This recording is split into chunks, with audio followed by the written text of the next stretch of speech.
और चलिए अब बढ़ते हैं आगे। देश के ज्यादातर हिस्सों में भारी बारिश लगातार जारी है। बारिश की वजह से कई इलाकों में बाढ़ जैसी स्थिति पैदा हो गई है। आसमान से बरसती आफत ने लोगों की मुश्किलें बढ़ा दी है। बात महाराष्ट्र की राजधानी मुंबई की करें तो यहाँ लगातार हो रही बारिश से परेशानियां बढ़ गई हैं।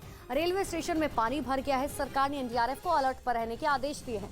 दूसरी तस्वीर मणिपुर की राजधानी इम्फाल की, जहां देखिए जमीन धंसने से 47 लोगों की मौत हो चुकी है, जबकि 14 लोगों की तलाश की जा रही है। तो वहीं गोवा की स्थिति भी कुछ ऐसी ही है। गोवा की राजधानी पणजी में भी बारिश के बाद जलभराव देखने को मिला। उत्तर प्रदेश के मेरठ में भी जोरदार बारिश हुई। मध्य प्रदेश के सीहोर जिले में बारिश के बाद सड़कें दरिया में तब्दील हो गई। तो वहीं बिहार के पूर्णिया जिले में भारी बारिश के बाद बाढ़ जैसे हालात बन गए।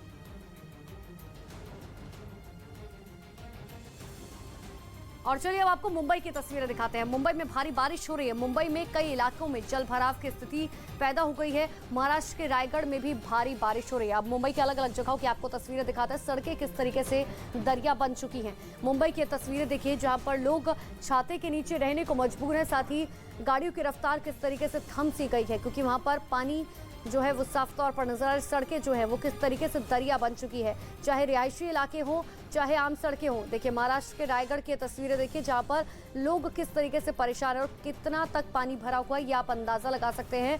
इन लोगों को पानी में निकलते वक्त देखिए, ये बच्चे भी जो है यहाँ पर नजर आ रहे हैं। और ये देखिए, ये मुंबई के पनवेल की तस्वीर आपको दिखा रहे हैं। इस मंदिर की सीढ़ियां भी जो है पूरी तरीके से डूब चुके हैं। देखिए पेड़ जो है वो पूरी तरीके से डूब चुके हैं। चाहे बिजली के खंभों की बात करें, पेड़ की बात करें, अब आप ऐसे में समझिए कि पानी जो है किस हद तक है। मुंबई के अंधेरी की ये तस्वीर आपको दिखा रहे हैं, जहां पर देखिए सड़कों पर किस तरीके से सिर्फ पानी ही पानी नजर आ रहा है। हालांकि लगातार बीएमसी की तरफ से हर साल ये कहा जाता है कि वो ड्रेनेज सिस्टम को सुधारने की कोशिश करे, लेकिन हर साल मुंबई का हाल कुछ इसी तरीके का है। और देखिए 4 तस्वीर आपको दिखा रहे हैं मुंबई की, मुंबई के अंधेरी की, मुंबई के वडाला की और मुंबई के पनवेल की तस्वीरें, जहां पर मुंबई वासियों पर किस तरीके से मुसीबत बनकर ये बारिश बरस रही है। अब ऐसे में एनडीआरएफ को हालांकि अलर्ट पर रहने के लिए सरकार की तरफ से साफ तौर पर कहा गया है, क्योंकि मुंबई में हमने हर साल देखा है कि जब भी बारिश आती है तो ऐसे में कई हादसों का शिकार होते हैं लोग। और यही वजह है कि कोशिशें की जा रही है कि किसी भी तरीके की कोई दिक्कत लोगों को ना हो। लेकिन देखिए बारिश किस तरीके से आफत बनकर लोगों के लिए सड़कों पर बरस रही है, ये तस्वीर आपके सामने है। कई जगहों पर जैम की स्थिति भी देखने को मिली है। तूफान से पहले ही बादल भारी मुसीबत बनकर बरस चुके हैं। सबसे ज्यादा परेशान करने वाली बात यह है कि अभी कुछ दिन तक भारी बारिश का ये सिलसिला थमने वाला नहीं है, जबकि पहले ही राज्य के 11 जिलों में बारिश ने तबाही मचानी शुरू कर दी है। नदियां उफान पर हैं और जोरदार बारिश जारी है। कहने के लिए तो ये मानसून की शुरुआत है, लेकिन अभी से लोगों की जान मुसीबत में आ गई है। और सबसे डराने वाली तस्वीरें आई भागलपुर से, जहां देखते ही देखते एक मकान बारिश की वजह से उफनती कोसी नदी में समा गया। दावा है कि पिछले कुछ दिनों में इस इलाके में 10 से ज्यादा मकान इसी तरह नदी में डूब चुके हैं।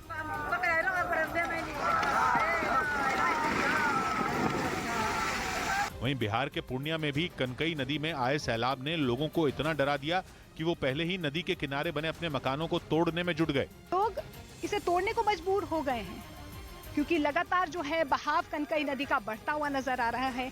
भारी बारिश की वजह से बिहार के सैकड़ों गांवों के खेतों में कुछ दिन पहले तक लहरा रही फसलें बर्बाद हो चुकी हैं। सड़कें, लोगों के घर, स्कूल, सब कुछ पानी में डूबा हुआ दिख रहा है। और दावा है कि बाढ़ में फंसने वाले परिवारों की गिनती 2 लाख के पार पहुंच चुकी है, जबकि बाढ़ से मरने वालों का आंकड़ा भी लगातार बढ़ता जा रहा है। और अररिया में तो ऐसा लगा जैसे नदी गांवों में ही उतर आई हो। इलाके पर बाढ़ के पानी ने ऐसा कब्जा किया कि लोग घर छोड़ने को मजबूर हो गए। हर गुजरते पल के साथ लोगों की मुसीबतें बढ़ती जा रही हैं। नदियों के उफान पर होने की वजह से कई सड़कें बह चुकी हैं। सुरक्षित ठिकानों पर जाने के लिए लोगों के लिए नाव का ही इकलौता सहारा बचा है। अररिया जिले की ये तस्वीरें हैं, जहां पर फिलहाल हम एक नाव में मौजूद हैं और कुछ लोग भी हैं। शहर से गांवों का संपर्क टूटने की वजह से लोगों के सामने खाने के सामान की किल्लत हो गई है। बाढ़ में फंसे लोगों ने राज्य सरकार की ओर से किसी तरह की मदद नहीं मिलने का आरोप लगाया। बुरा हाल गिर रहा है, घर में पानी घुस चुका है। कमोबेश कुछ ऐसी ही तस्वीरें मुजफ्फरपुर से भी सामने आई, जहां बागमती नदी के उफान पर होने की वजह से कई इलाके पानी में डूब चुके हैं। नेपाल में हो रही बारिश की वजह से नदी में पानी लगातार बढ़ रहा है। लोग बाढ़ की वजह से टूट चुकी सड़कों पर जान जोखिम में डालकर सुरक्षित ठिकानों की ओर निकलने लगे हैं। ज्ञानवापी मामले की सुनवाई 12 जुलाई तक टल गई। वाराणसी की जिला कोर्ट में ज्ञानव्यापी मामले पर सुनवाई हुई, जिसमें मुस्लिम समुदाय से जुड़े पक्ष ने अपनी दलील रखी। इसके बाद मामले की सुनवाई 12 जुलाई तक टाल दी गई। राष्ट्रीय महिला आयोग ने नुपुर शर्मा पर किए गए एसपी नेता अखिलेश यादव के ट्वीट पर सवाल उठाए और इसे भड़काऊ बयान बताते हुए यूपी के डीजीपी को कार्रवाई करने के लिए खत लिखा। असम में all India United democratic front के सांसद बदरुद्दीन अजमल ने मुस्लिम समुदाय के लोगों से बकरीद पर गाय की कुर्बानी नहीं देने की अपील की। और हिंदू मजहब के हैं और वो गाय को अपनी माता मानते हैं, पूजा करते हैं, तो हमको क्या जरूरी है कि हम उसी को काटें? बिल्कुल ना काटें। इधर दिल्ली के पश्चिम विहार इलाके में एक पालतू कुत्ते के भौंकने पर सड़क से जा रहे पड़ोसी का गुस्सा भड़क गया। बताया गया कि सुबह का वक्त था और वो मॉर्निंग वॉक से लौट रहा था।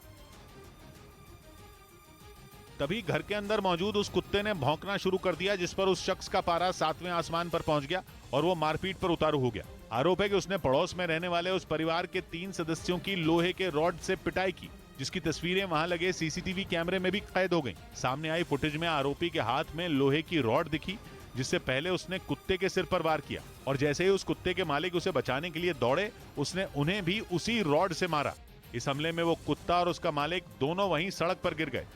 तभी उसी परिवार की एक महिला ने दोनों को संभालने की कोशिश की, जबकि परिवार का तीसरा सदस्य आरोपी को सबक सिखाने के लिए उसकी तरफ दौड़ा, लेकिन आरोपी पर तो जैसे खून सवार था, वो उसे भी मारने लगा। इतने में वहां इलाके के कुछ दूसरे लोग इकट्ठा हो गए। उन्होंने बीच बचाव की कोशिश की, लेकिन आरोपी वहां से भाग निकला। लेकिन ये मामला यहीं खत्म नहीं हुआ, क्योंकि जिस लोहे की रॉड से उसने परिवार पर कई वार किए, उसे आरोपी के पड़ोसी अपने साथ ले आए थे। यही वजह रही कि वो वापस आया।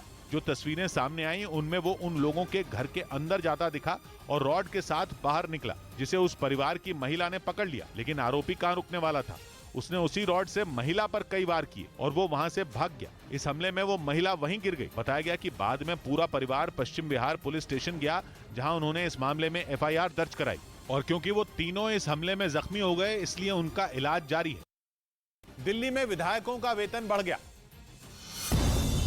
दिल्ली में विधायकों के वेतन और भत्ते की रकम 54,000 से 90,000 करने का प्रस्ताव विधानसभा से पास हो गया, जिस पर केंद्र सरकार की मंजूरी मिलना अभी बाकी है। दिल्ली के विधायकों को जो वेतन मिलता था वो 12,000 रुपए वेतन मिलता रहा है।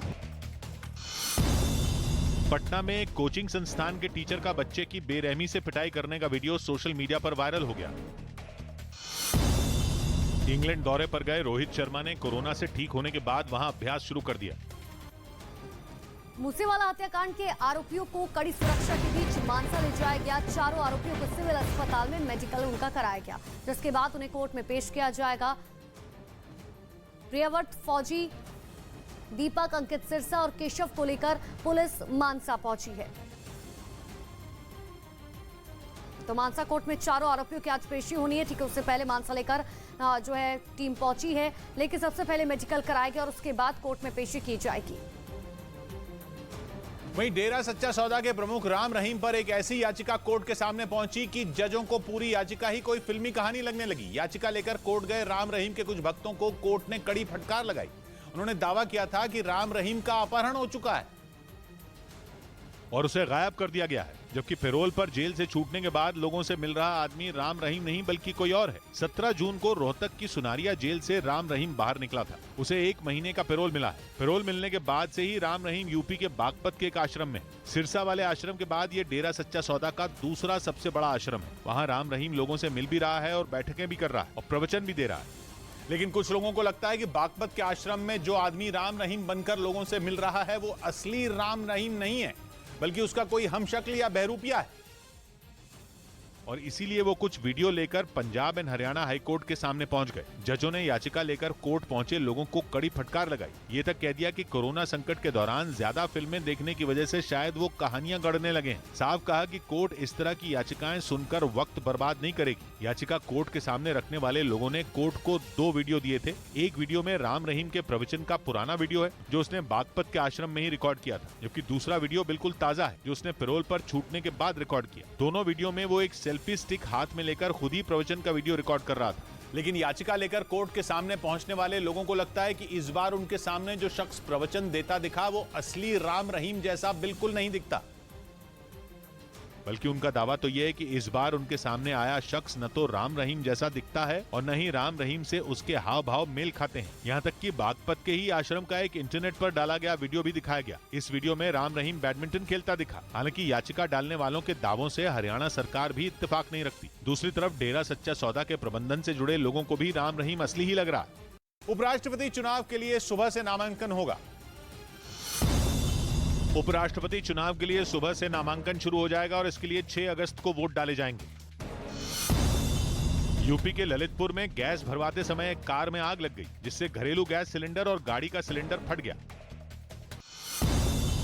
पद्मश्री से सम्मानित निर्देशक तरुण मजुमदार का लंबी बीमारी के बाद 92 साल की उम्र में कोलकाता में निधन हो गया। वहीं मानसून के दस्तक देते ही पहाड़ों पर मुसीबत बढ़ गई, लेकिन इसके बावजूद 4 धाम यात्रा जारी है।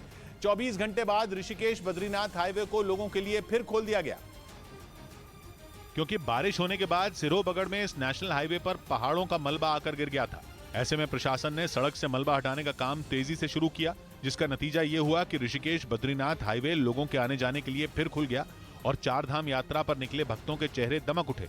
यमुनोत्री करके आ गए, अभी गंगोत्री जा रहे। हालांकि अब भी इस रास्ते के बंद होने का खतरा पूरी तरह से टला नहीं है, क्योंकि लगातार इस हाईवे पर पहाड़ों से मलबा गिर रहा है, जिसे हटाने के काम में खुदाई करने वाली मशीनें लगाई गई हैं। जहाँ पर भी भूस्खलन हुआ है उसके लिए बीआरओ को तत्काल निर्देशित कर दिया जाता है। कुछ इसी तरह के हालात टिहरी जिले में भी ऋषिकेश गंगोत्री हाईवे पर बने हैं। बारिश की वजह से हाईवे पर कई जगहों पर पहाड़ों से मिट्टी और बड़े बड़े पत्थर आकर गिर रहे हैं और वहां सड़क को चौड़ा करने का काम भी चल रहा है। ऐसे में इस हाईवे से सफर करना यात्रियों के लिए खतरे से खाली नहीं, क्योंकि पहले तो बारिश, दूसरा वहां चल रहे काम की वजह से लगातार पहाड़ों से मलबा नीचे गिर रहा है। इन हालात में ट्रैफिक को संभालने के लिए पुलिस की मदद ली जा रही है, ताकि 4 धाम यात्रा जारी रहे और वहां से गुजर रहे लोगों की जान खतरे में न पड़ जाए। पंजाब में नए मंत्रियों को शपथ दिलाई गई। पंजाब सरकार में 5 नए मंत्रियों ने शपथ ली, जिनमें 2 विधायकों को कैबिनेट मंत्री बनाया गया। फिल्मकार लीना मणिमेखले ने देवी काली पर बनाई अपनी विवादास्पद डॉक्यूमेंट्री के लिए माफी मांगने से इनकार कर दिया। दिल्ली के पांडव नगर इलाके में स्कूटर टकराने पर 2 लोगों में विवाद हो गया, जिसमें एक आदमी की हत्या कर दी गई। बीच अमेरिका और चीन के बीच बरसों से चल रही स्पेस वॉर अब और भीषण होती दिख रही है, क्योंकि लड़ाई केवल किसी एक सैटेलाइट या किसी एक मिशन की नहीं है, बल्कि दावा तो यह किया जा रहा है कि चीन की कोशिश चांद पर कब्जा करने की है। मतलब ये कि चीन की साजिश चांद पर कुछ खतरनाक अभियान चलाने की है। ऐसे अभियान जिनके जरिए पूरे चांद पर उसकी सेना का कब्जा हो सकता है, जिनका मकसद चांद को चीन की निजी संपत्ति बनाना हो सकता है। दावा तो यहाँ तक है कि चीन का मिशन अगर कामयाब हुआ तो दुनिया का कोई भी मुल्क कभी चांद के आसपास भी अपना कोई सैटेलाइट नहीं भेज पाएगा। ये दावा किसी अखबार या किसी वेबसाइट ने नहीं किया, बल्कि नासा के एक बहुत बड़े अधिकारी ने किया है। नासा के एडमिनिस्ट्रेटर बिल नेल्सन ने चीन की स्पेस एजेंसी के कुछ मिशन दुनिया के लिए बड़ा खतरा बताए हैं। एक इंटरव्यू में बिल नेल्सन ने कुछ ऐसी बातें बताई हैं जो किसी हॉलीवुड फिल्म की कहानी से कम नहीं लगती। लेकिन अगर ये कहानी सच साबित हो गई तो पूरी दुनिया के लिए चीन की ये चाल खतरनाक साबित होगी। नेल्सन का दावा यह है कि चीन का स्पेस मिशन केवल स्पेस मिशन नहीं है, बल्कि एक मिलिट्री स्पेस प्रोग्राम, जिसका सीधा मतलब यह है कि स्पेस में तकनीक के जरिए वो अपनी सेना के हाथ मजबूत करना चाहता है। चीन की कोशिश ये है कि चांद पर वो अपना खुद का स्टेशन बना ले। ये मून स्टेशन बनाने का काम वो 2035 तक पूरा करने की योजना बना रहा है। उसके 1 साल बाद मून स्टेशन में एक्सपेरिमेंट भी शुरू हो जाएंगे। लेकिन अमेरिका को डर ये है कि इस मिशन के पूरा होते ही चांद पर चीन की दादागिरी होने लगेगी। मतलब ये कि वो किसी भी दूसरे देश के पांव चांद पर कभी पड़ने नहीं देगा। पिछले कुछ सालों में चांद के दक्षिण ध्रुव को खंगालने की रेस दुनिया भर में तेज हुई है। भारत का चंद्रयान भी चांद के उसी हिस्से को छूने गया था। वैज्ञानिकों का मानना है कि चांद के दक्षिणी ध्रुव पर पानी मौजूद है और उस पानी का इस्तेमाल रॉकेट का ईंधन बनाने में किया जा सकता है। इसके अलावा ऐसे बहुत से राज चांद की सतह में छिपे हैं, जिनका पता लगाने की कोशिश वैज्ञानिक दशकों से कर रहे हैं। लेकिन अमेरिका की स्पेस एजेंसी का दावा है कि चीन के अंतरिक्ष यात्रियों को कुछ खास ट्रेनिंग दी जा रही है। ऐसी ट्रेनिंग जो दुनिया के किसी भी हिस्से में किसी भी देश में पहले कभी नहीं दी गई। ये दावा बिल नेल्सन का है कि चीन के अंतरिक्ष यात्री कुछ बेहद खतरनाक सीख रहे हैं। उन्हें ये सिखाया जा रहा है कि अंतरिक्ष में मौजूद बाकी देशों के सैटेलाइट कैसे तबाह किए जाएं। हालांकि सैटेलाइट तबाह करने वाली मिसाइल दुनिया के कुछ देश पहले ही बना चुके हैं, जिन्हें एंटी सैटेलाइट मिसाइल कहा जाता है। लेकिन जो चीन अपने अंतरिक्ष यात्रियों को सिखा रहा है वो इससे अलग है। चीन बाकी देशों के सैटेलाइट ऐसे तबाह करेगा कि वो अपना काम करना बंद कर देंगे। जिस देश का सैटेलाइट होगा उसे यही लगेगा कि किसी तकनीकी खराबी की वजह से सैटेलाइट खराब हो गया, लेकिन चीन की खुराफात का पता कभी नहीं लगेगा। हालांकि नासा की अदावत चीन की स्पेस एजेंसी से नई नहीं है, लेकिन चांद पर कब्जे की कोशिश का आरोप बेहद गंभीर है।